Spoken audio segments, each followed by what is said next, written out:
Samahan niyo po akong makibasa dito sa aklat ng Hebreo, chapter 10, verse 25.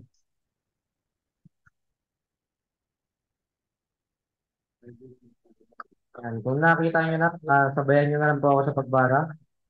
Sabi dito sa Hebrews chapter 10, verse 25, at huwag kaligtaan o sa ating mga pagtitipon gaya ng ginawa ng ilan, kundi palakasin ang loob ng isa't isa. Ito na ngayong nakikita nating nalalapit na ang pagdating ng Panginoon. Ayan. Pagpalain ng Panginoon ang kanyang mga salita. Nais ko pong tawagin ang ating tagapagsalita ngayong tanghali na walang iba kundi si Kuya Ferdy Dominguez.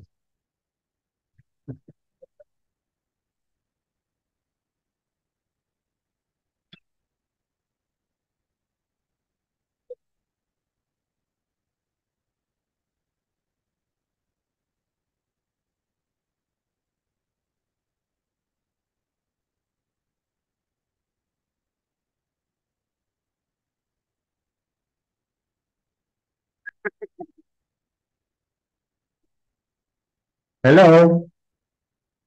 Ayan, salamat sa Panginoon, no? Na tayong lahat ay dinako rito.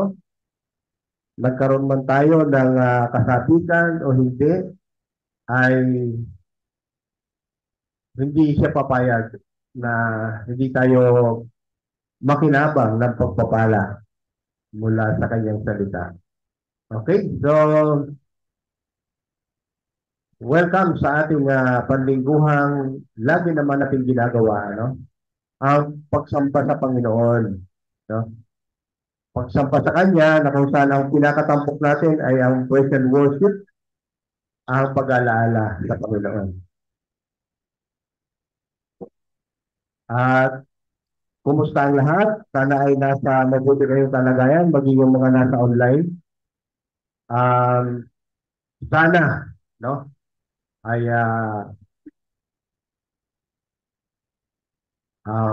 kumayon tayo sa kalooban ng Banal na Espiritu. At tayo ay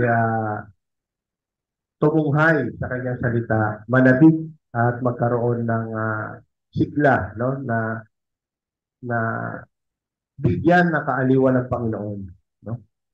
Pagpalain natin yung kanyang pangalan, no? Hindi lang tayo yung kanyang pinagpapalan ng mga material at spiritual na bagay, tayo rin may kakayahan na pagpalain yung kanyang kapurihan, no? Yung kanyang kaluwalhatian. So, bago po ang lahat, tayo po muna sa saglit na manalangin. Ama naming Diyos na banal at makapangyarihan sa lahat, salamat po sa inyong kagandahang loob, sa inyong pag-ibig na hindi nagmamaliw, sa inyong restoring love na patuloy na pinaparanas ninyo to sa KCBS family.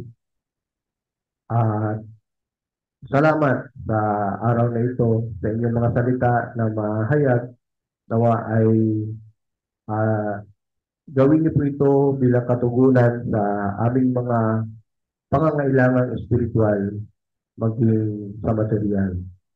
Nawa ang inyong salita, ang inyong katotohanan, ang siyang mahayag at patuloy na um, ma-absorb namin ang inyong kalooban, ang nilulog po ninyo sa panahon na ito sa aming buhay dito sa aming pagpipamayan sa bagong silang sa pamamagitan ng KCBL family.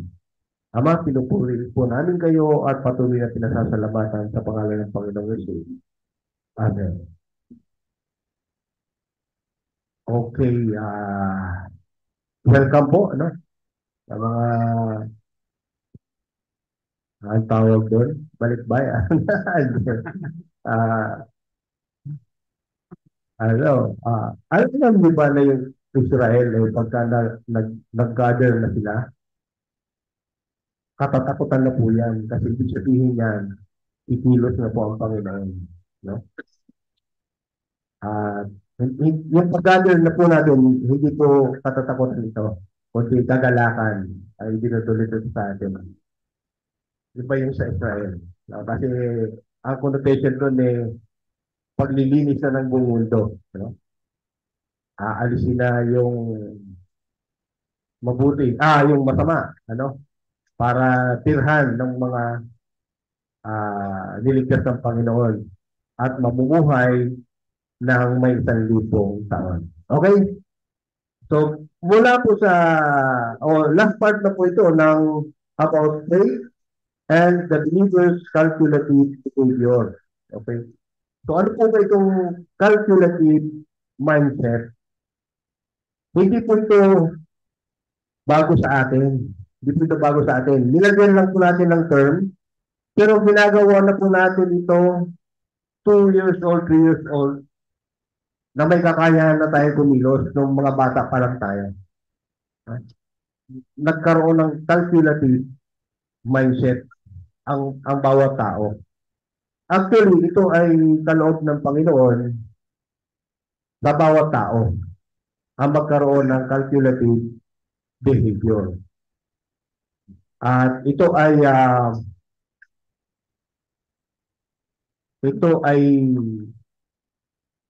simula pa lang, kayo po nakakaalam, malilit pa lang kayo.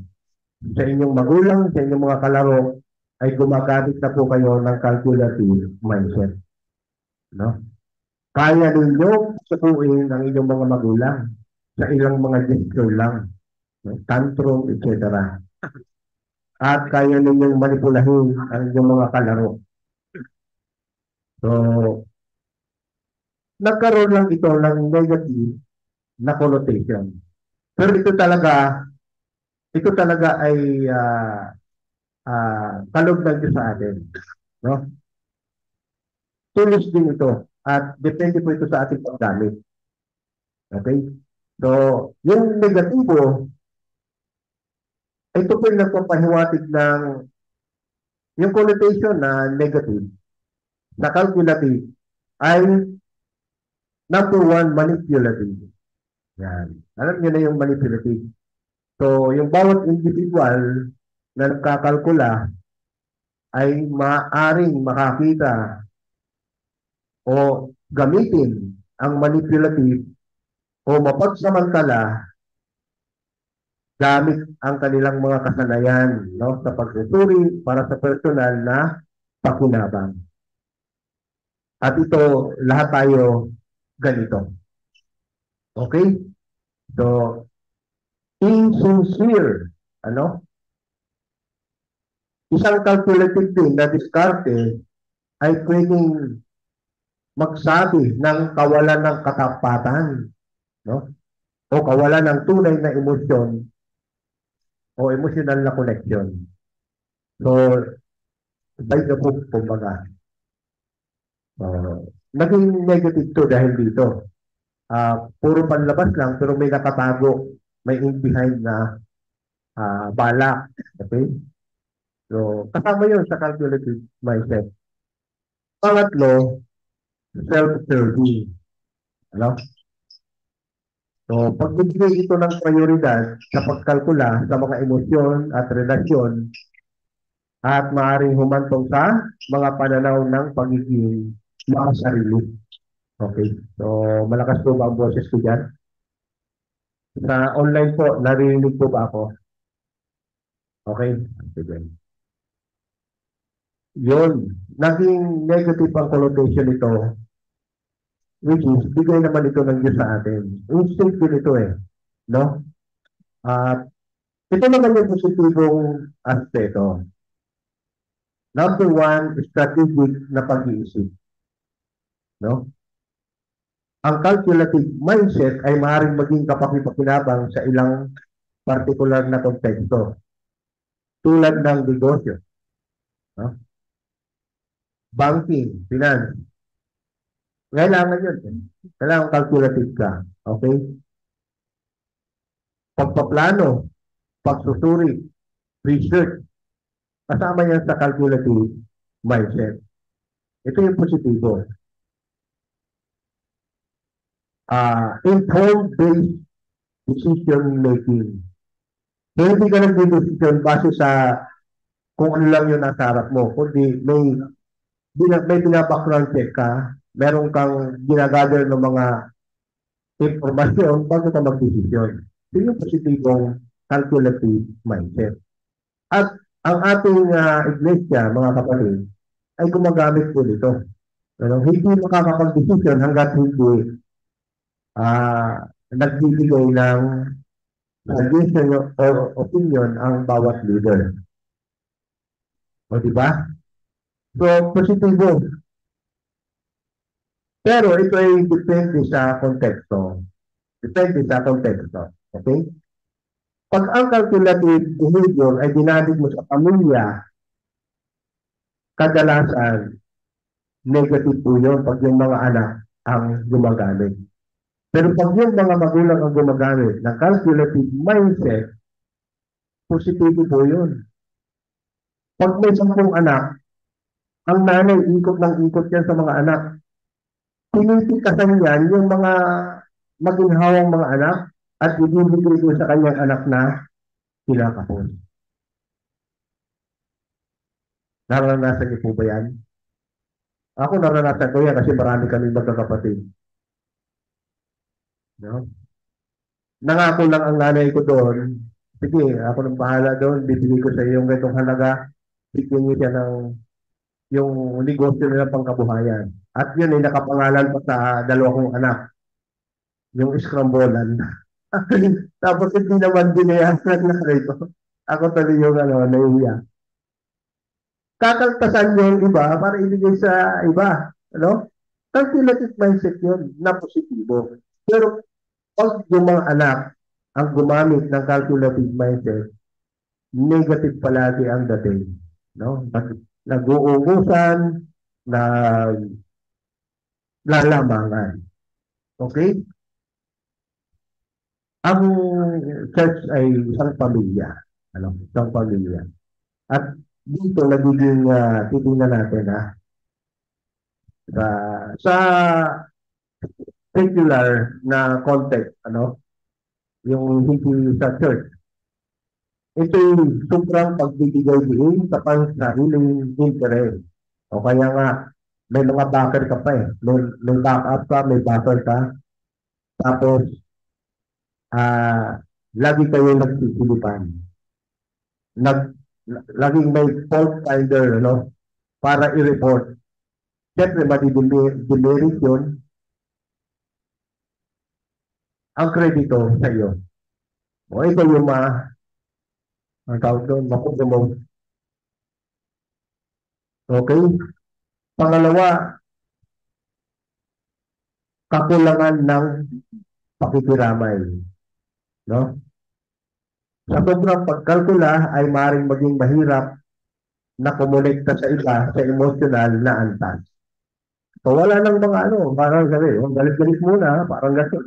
So nakita nyo, galit pagka may masarap na kung galit-galit muna, siyempre para hindi ka na makabasir, no? Nung masarap na yon o nung mabuting bagay na yon. Calculative mindset. Tapos, maraming mga napapalampas sa pagkakataon para sa paglago ng relasyon sa inyong samahan, no?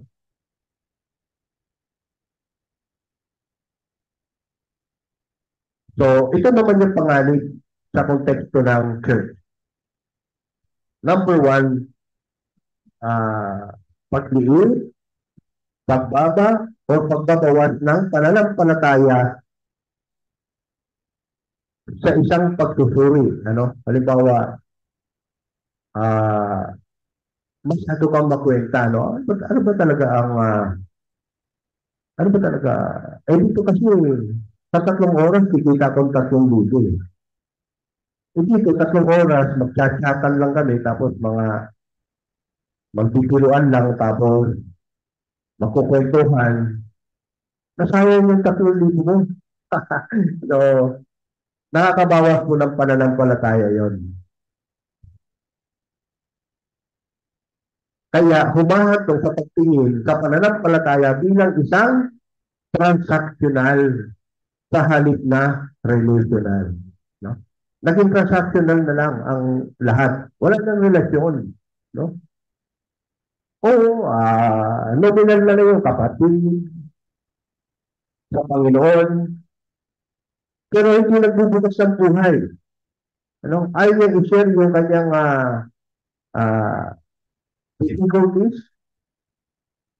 Bakit? Maraming dahilan.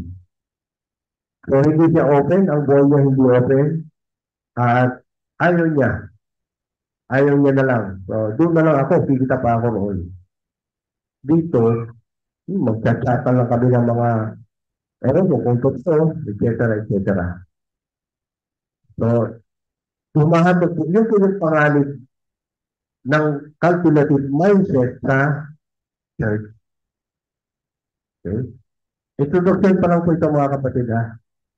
Kailangan kasi natin linawin ito kasi last part na ito. Okay. Pangalawa, pagbibigay prioridad sa mga tungkulin kaysa mga relasyon.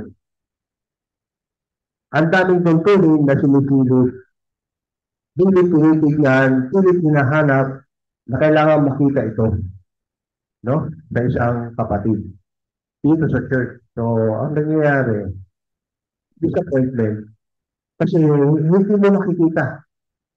Makikita mo isang beses lang. Susunod na linggo, hindi mo na makikita. Hindi niya na ginagawa yung mga tungkulin na napag-usapan, no? Mahabang oras na pinag-usapan, na pinagkasunduan, pagkatapos pagdating ng linggo, hindi naman makikita. Di ba? So, contextual. Ano? Contextual yung ah pag tingin natin sa calculative behavior.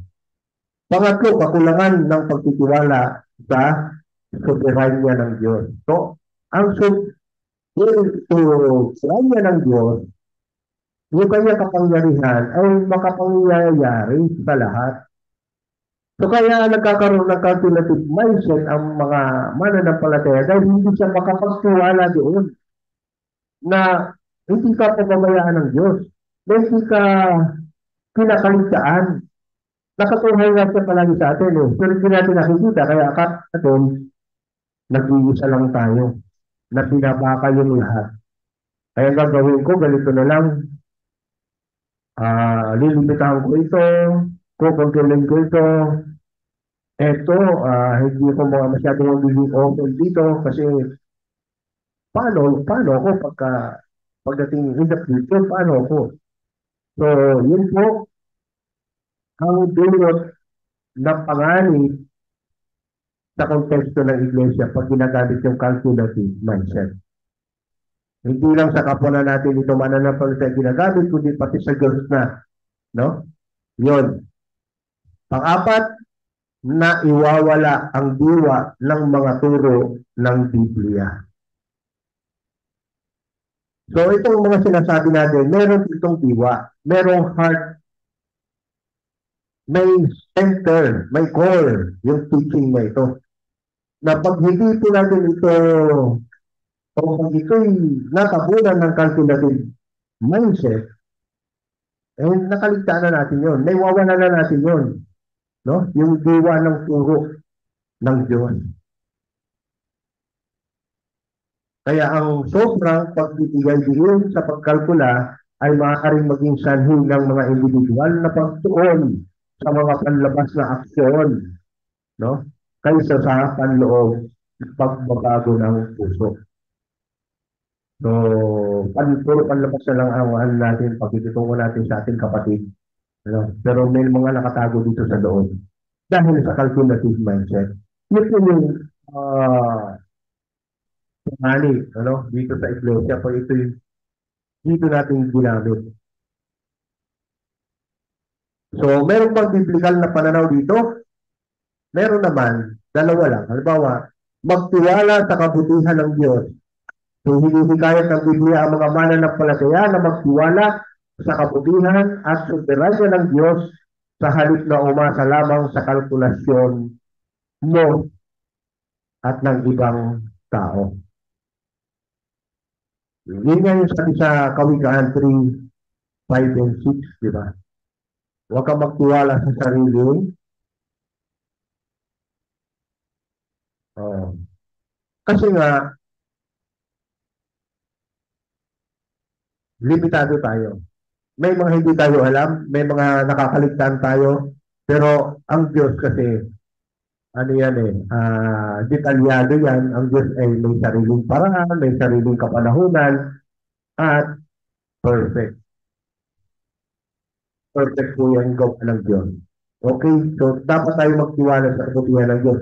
Yun po yung biblical na pananaw para i-counter yung negative connotation ng calculative mindset. Pangalawa, pag-ibig at mga relasyon. Binigyan dito ng Panginoon, no, ang kalagaan ng pagmamahal sa Kristo at sa kapatiran. Yan yung sinabi niya sa Marcos chapter 4, verse 30 hanggang 31. Ibigin mo ang Panginoon mong Diyos ng buong puso, ng buong kaluluwa, ng buong pag-ibig, at ng buong lakas. Ito naman ang pangalawa. Ibigin mo ang iyong kapwa gaya ng iyong sarili. Wala nang ibang utos na hihigit pa sa mga ito. So yung 10 utos, ninudifine ng Panginoon sa dalawa. Sa Diyos at sa kapwa. So simple yung buhay, di ba? Ito yung biblical na pananaw para i-counter yung dala-dala natin mula nung tayo nagkamalay hanggang sa tayo naging Kristiyano. At hindi natin alintana, hindi natin napapansin na ang ginagawa pala natin ay negative calculative mindset. So, sino nagsasuffer? Lahat po tayo nagsasuffer. So, paano ka-counter ito? Gamit ang kartungan ng Diyos, ang kaalaman niya, at ang kanyang pag-ibig. So, dito po tayo sa Hebrews chapter 10, verse 19 hanggang 21. Okay? At normally, ganito po talaga tumatakbo ang Biblia, ano, pag binasa natin. Meron po itong doctrinal at practical. Okay? So, verse 19 hanggang 21, basahin po natin.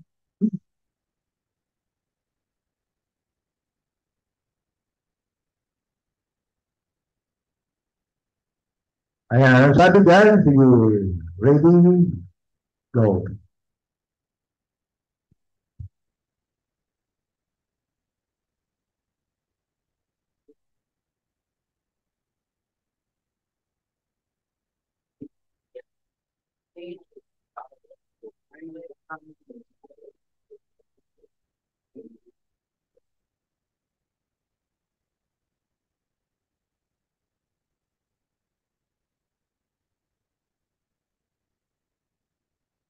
Ayan po yung doctrinal na katuruan ng Biblia sa atin na mga mini-maintain ng Panginoon, ano, ng Holy Spirit. Siya po kasi nagme-maintain sa atin. So tayo umaayon lang, ano, sa takbo ng kalooban ng Panginoon. So, may tiwala tayong makakapasok sa dakong kabanal-banalan dahil sa sakripisyo ng Panginoong Yesus. Na nagbukas ng bago at buhay na daan. Hindi po itong dating daan. Ito po ay bagong daan. Bago at buhay na daan para sa atin sa pamamagitan ng tabi. Iyon ay ang kanyang katawan, yung sakripisyo. No?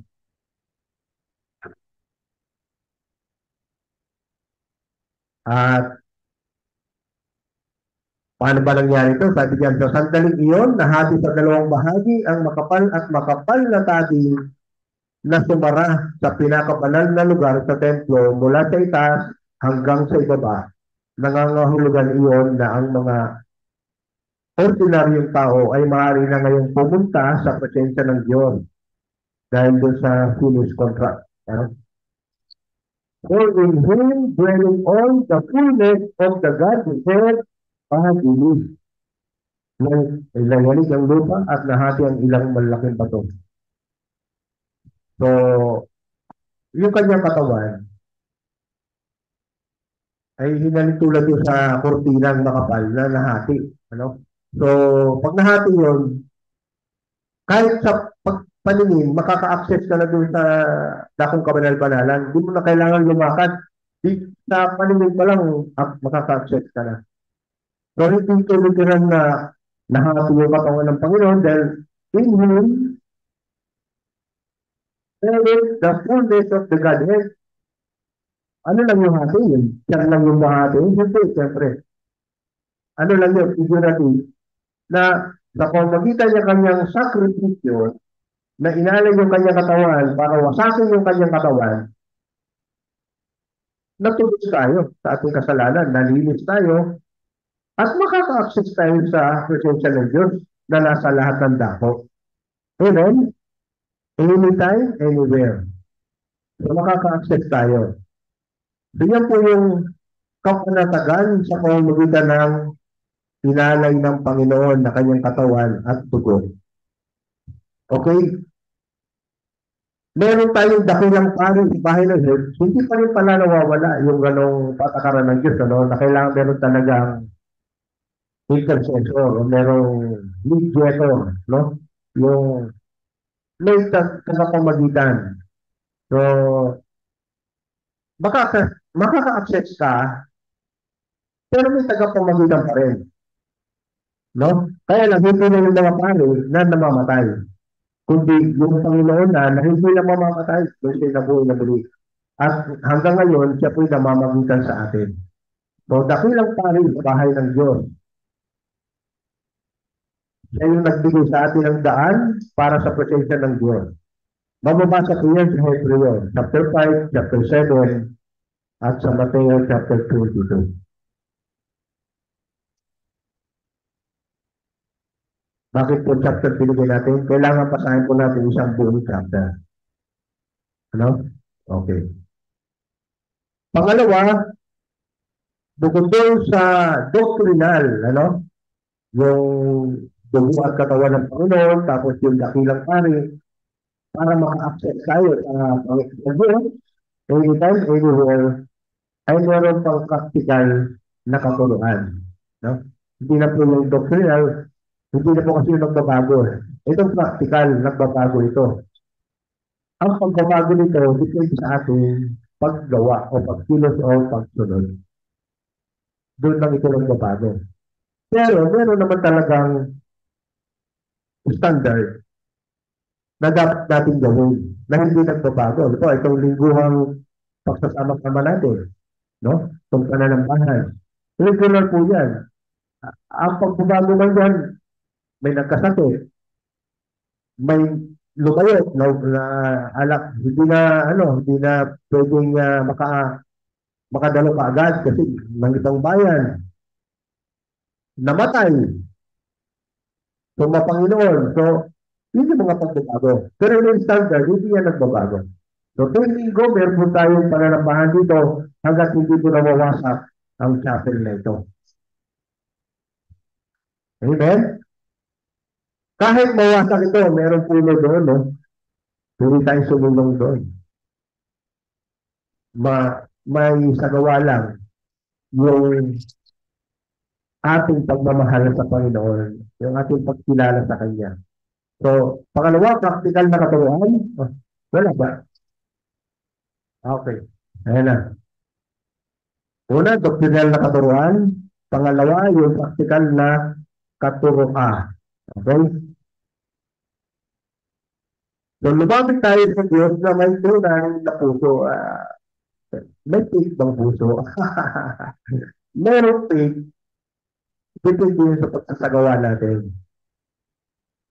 Pero ang puso na yun, na spiritual, binigay sa atin ng Diyos, bagong puso, malambot, ibinigay sa atin. Nasa atin na lang kung paano natin ito immobilize.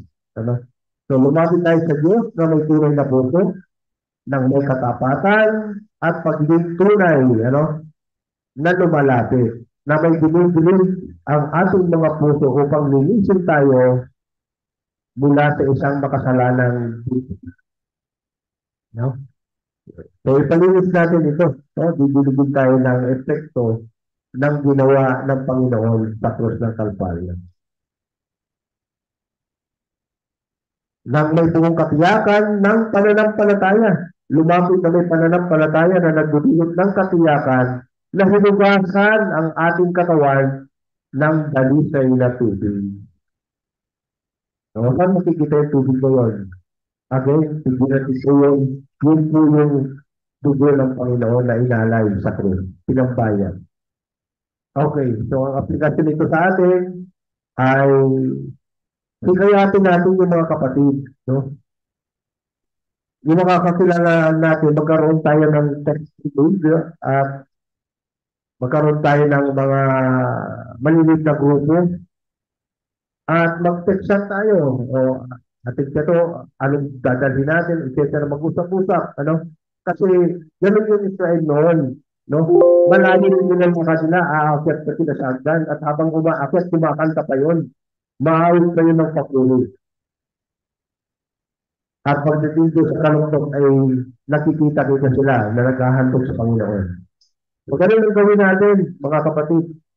Lumapit na may tunay na puso sa Diyos at sa ating kapatiran.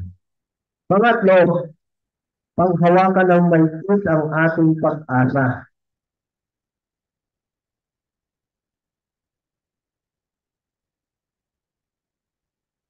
So, mahigpit. Kung ang mga paghawak natin ay mga paralisado na, so paano yon? So paano pa natin hahawakan ito spiritually, yung ating pag-asa? Ano ba yung ating pag-asa?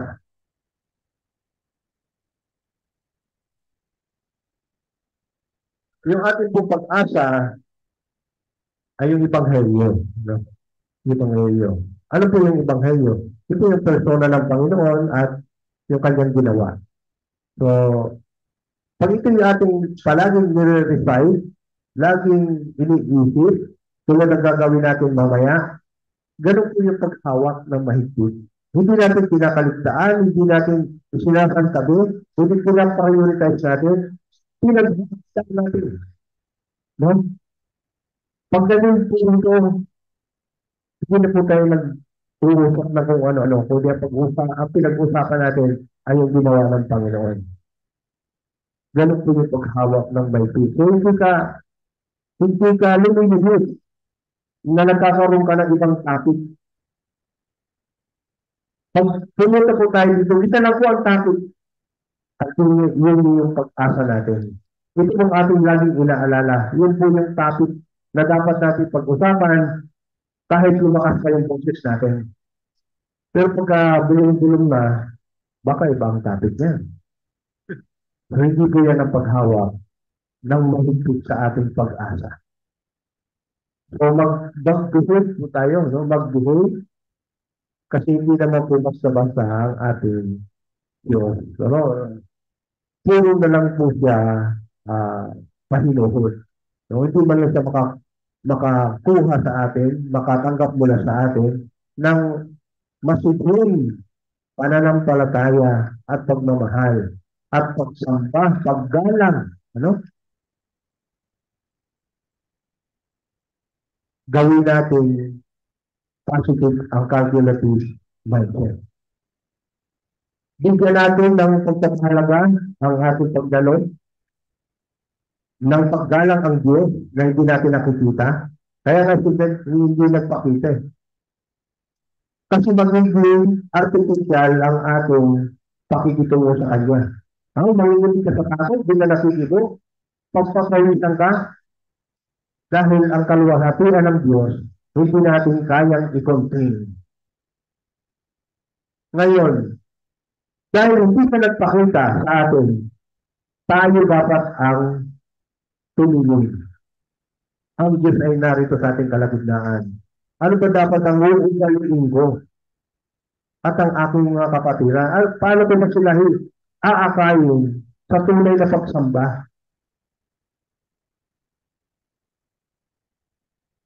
Ganun ginagamit ang calculative mindset sa positibo. Ano? Pinakalculate talaga para ang Diyos natin 2 thumbs up. Ang ating Panginoon ay malugod, matuwa, masiyahan. Dahil tayo na mga nilikha niya na hindi naman mga fake back, no? So, dapat ibigay natin yung tunay sa Panginoon. Hindi yung faith, hindi yung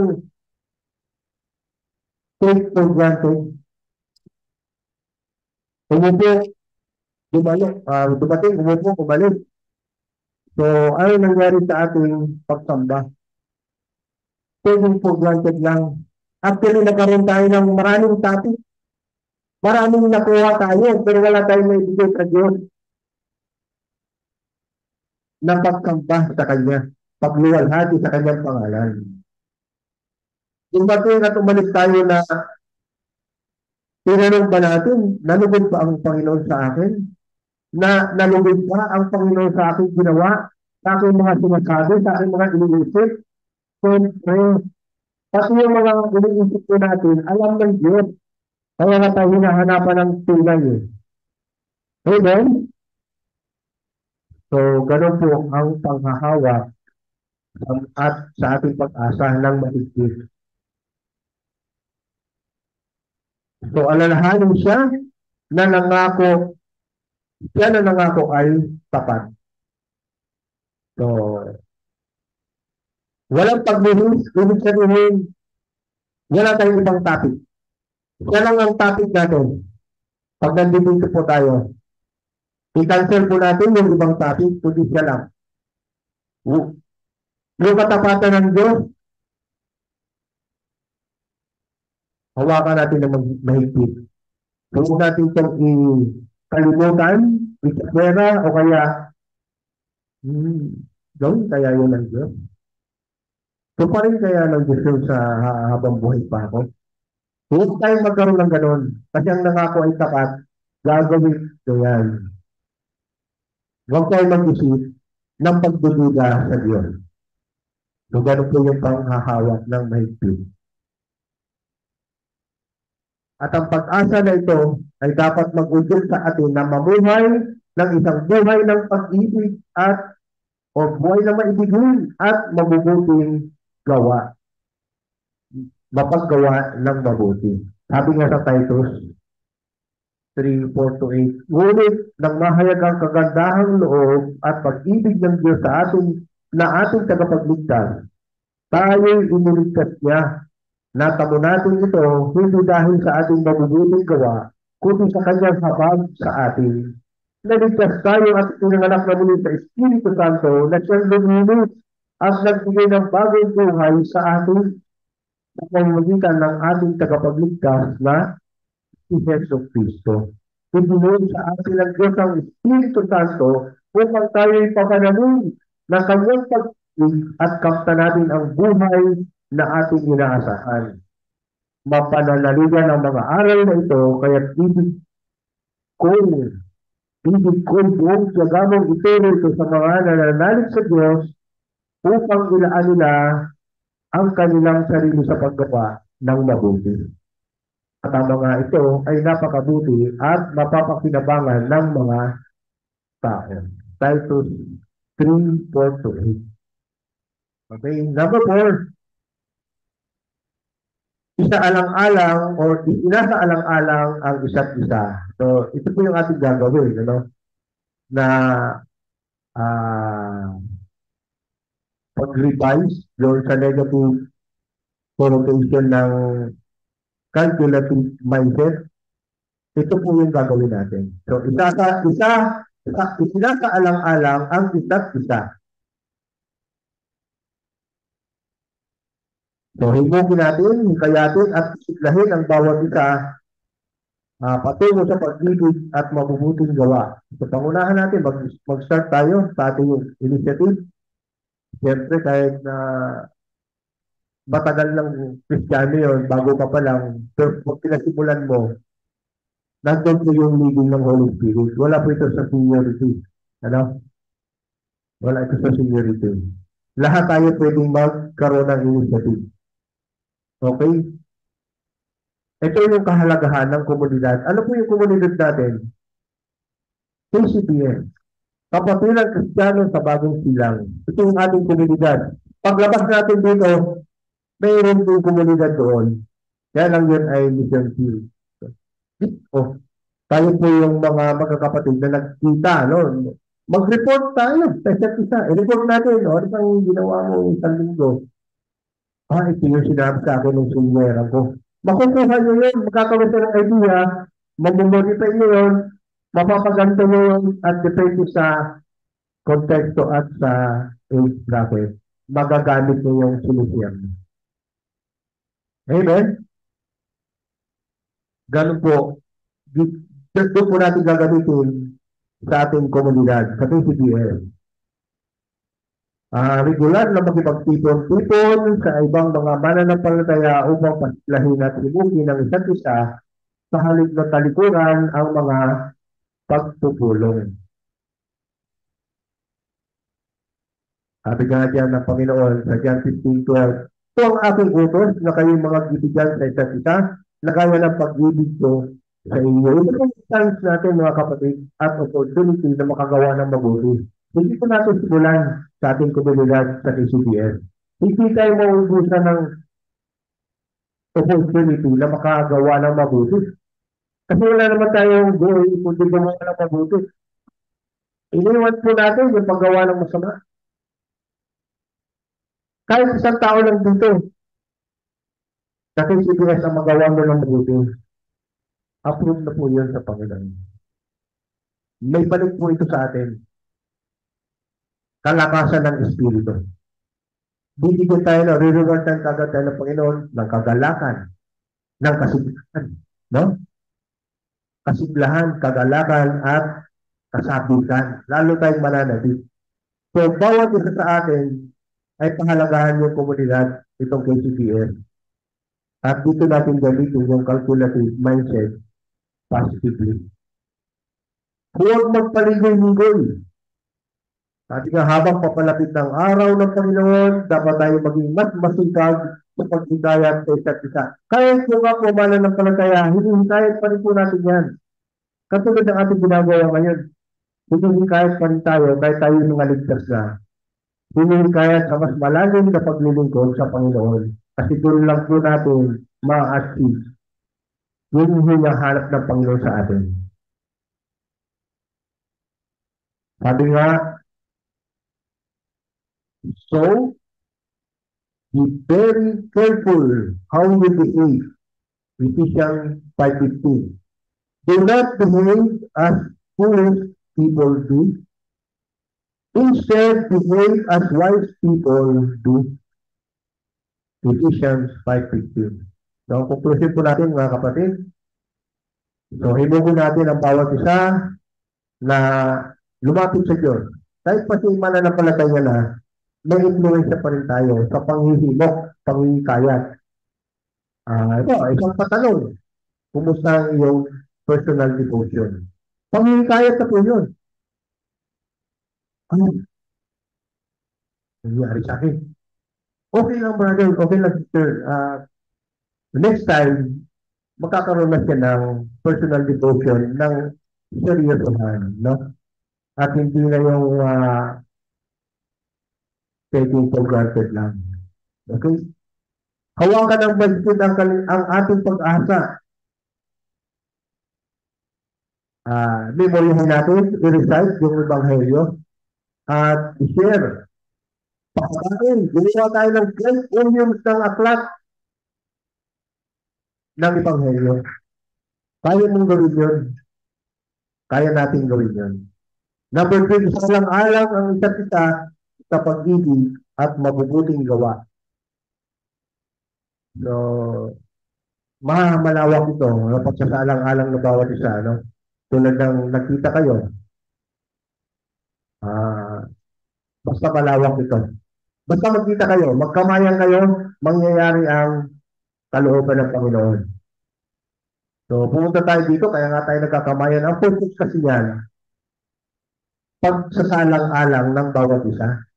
Hindi na yung kamayan kayo. Tapos na, hindi mo napapansin. Ibig sabihin niya, magbukas ka ng buhay mo, magbubukas ako ng buhay ko.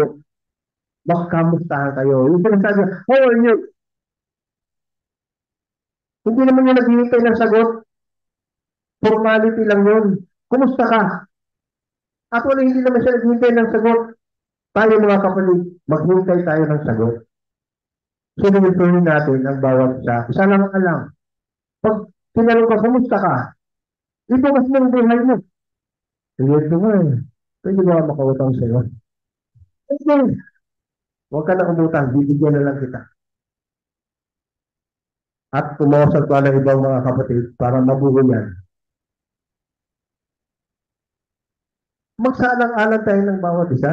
Hindi lang yung mag-tapping ka tayo, mag-fist bump, magkamayan. Hindi talagang magbukas tayo ng buhay.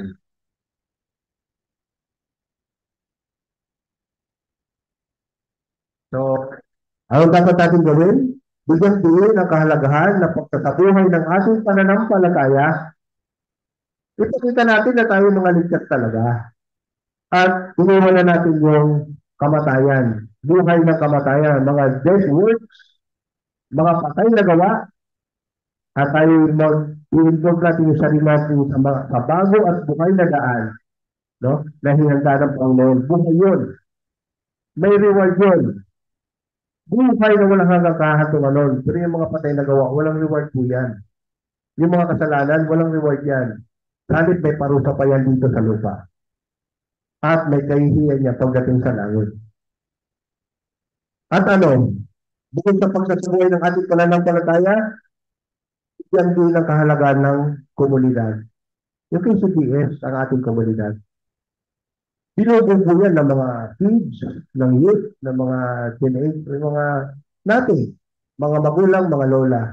Ito yung ating komunidad, lalaki at babae po. Pangatlo, pag-udyok sa isa't isa para ibigin ng Panginoon at ang bawat isa at gumawa ng mabuti dahil sa mga hindi mananampalataya. So, doon po nagwawakas ang ating mensahe at pagtatapos ng about faith and the first calculative mindset. Salamat po at binibigyan ko na sa ating MC.